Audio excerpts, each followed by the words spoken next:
Let's hear it for the Congressman Bill Huizenga, the Republican from West Michigan, who's on the other end of our AT&T line. Nice to talk to you again. Hey, you too, MPS. I'm not sure I've ever had a bump that's included leather Tuscadero. Yeah, how about that's how it happens around here. This isn't Meet the Press or Face the Nation, or this is real. This is people driving to work, need a little something in the morning to get them going, a little something to know. That's why we love to have you here. And that's why people love your show, so it's great. Well, thank you very much. Were you in West Michigan this weekend? Yes. You didn't happen to go to the Bill Maher show at DeVos Performance Hall, did you? No, I missed that one. I can take him in very small, short doses, and then I'm not sure it would have been worth the money for me to pay to go see that. I think you would have walked out. It was 107 minutes long, and I think probably in 65 seconds you would have walked out of there based on what I'm reading. What he said here, and I'm going to just read some of this for your reaction. This will get your blood going on a Monday morning. He says, the rednecks are riled up because not only did we elect a black president, but we reelected him. They lost because they were too nutty even for America. When Bob Dole says your party is crazy, you know it's crazy. Well, that's classic Bill Maher, and he's way off base as normal. So, he's saying those things in the center of the universe for when it comes to Republican politics, certainly in Michigan. So. I don't think he gets it. I don't think he really gets what we're about here in the Midwest.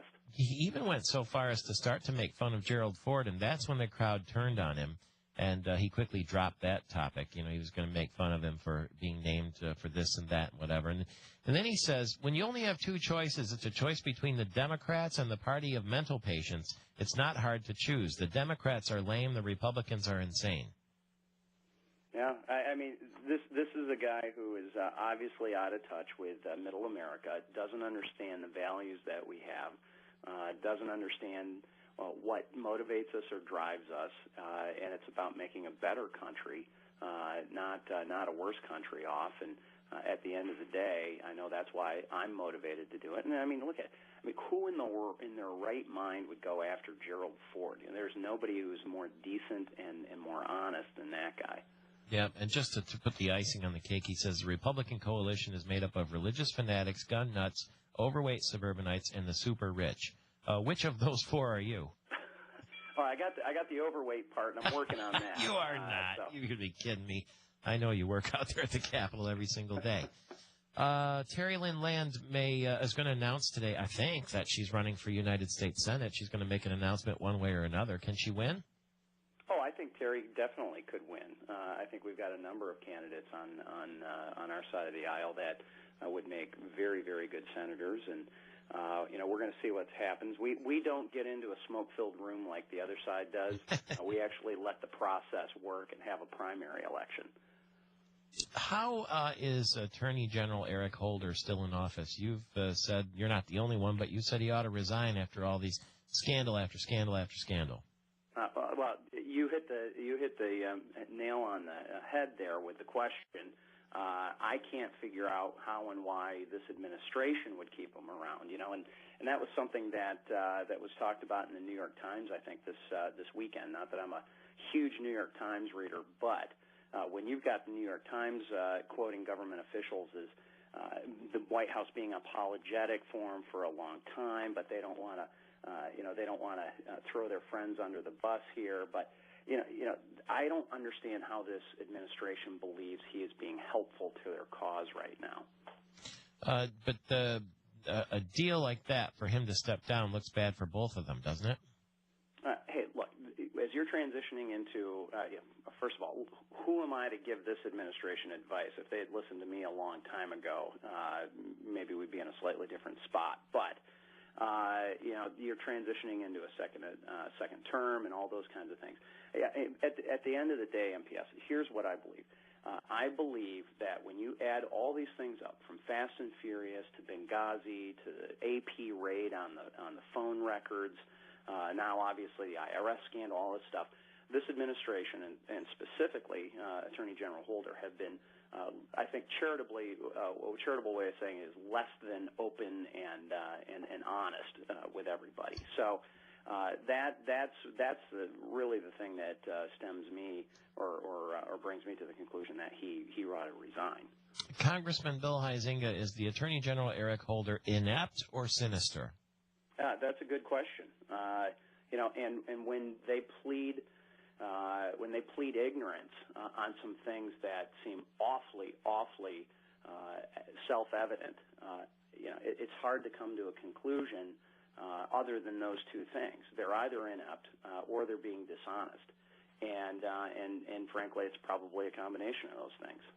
One of the interesting tales going around Mackinac Island when we were there for the policy conference the other day is that, Congressman Mike Rogers, your colleague there in the Michigan delegation, well, his name was being floated as the possible director of the FBI.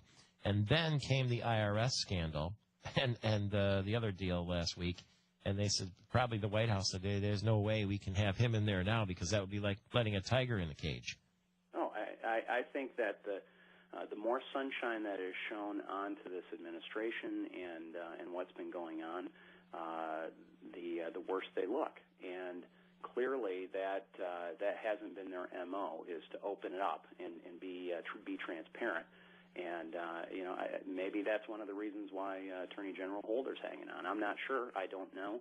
I just can tell you the way that he comes to the legislative branch, both sides are annoyed because there's a lack of respect, there's a lack of understanding. This is a hard lesson that the Republicans in the House had to learn. We are in a divided government, and we have a role in the legislature. The White House has a role as well. But at the end of the day, what benefits the American people is openness and honesty and transparency, and we're getting none of that certainly out of the Attorney General. Your Democratic colleague from Michigan, John Dingell, is now the longest-serving member of Congress ever in history. We're talking about December 13th, 1955. He's 86 years old. He was making his way around the island. He served for 57 and a half years. No plans to retire.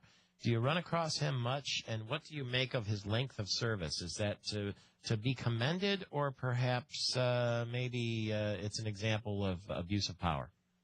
Well, I don't think it's an abuse of power. Certainly, Chairman Dingell, who he is still referred to, it doesn't matter when you're in that long, whether you're in power or out of power.